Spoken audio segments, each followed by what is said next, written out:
Sir मेरा टैक्समो rail के share हैं 886 के आसपास जी। 234 रुपए की खरीद के हैं सर जी।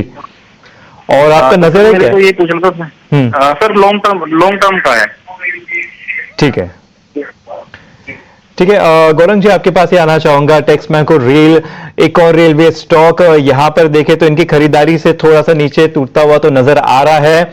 अगर इसे हम जुलाई हाई से देखें तो वहां से तो 30% गिर चुका है। इतना गिरने के बाद क्या इसकी वैल्यूएशन वाइज या यहां पे कुछ अट्रैक्टिवनेस नजर आ रहा है स्टॉक में? यश, मेरे ख्याल से रेलवे से जुड़े हुए स्टॉक्स और रक्षा क्षेत्र से जुड़े हुए शेयर्स, इन सभी में हमने 15, 20, 30, 35, 40% के आसपास की गिरावट सर्वोच्चम स्तर से आती हुई दिखी है। लेकिन जब आप गिरावट देखते हैं तो मेरे ख्याल से यह भी अनिवार्य होगा कि पिछले साल 1.5 साल में ये कितने चले।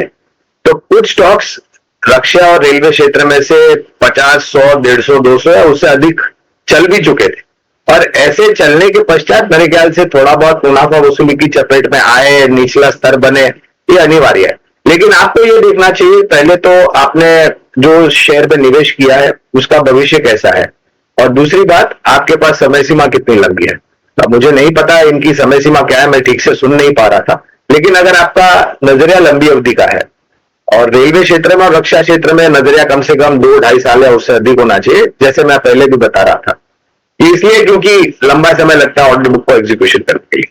तो ये दोनों ही क्षेत्र में अगर आप किसी भी सरकारी कंपनी में निवेशित है या फिर निजी क्षेत्र की कंपनी में निवेशित है, भविष्य बहुत उज्जवल लगता है। क्योंकि जिस प्रकार से last mile connectivity, railway station का आधुनिकरण, नई गति से, तेज तीव्र गति से चलने वाली ट्रेन वंदे भारत तो लॉन्च हो चुकी है। बुलेट ट्रेन मुंबई, अहमदाबाद, मुंबई में मेरे ख्याल से आने वाले कुछ समय में आपको चलती हुई नजर आएगी।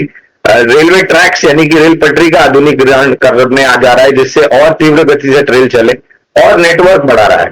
तो ये पूरा अगर समीकरण में देखता हूं तो ये दोनों क्षेत्र से जुड़ी हुई कंपनियां अच्छी लगती है।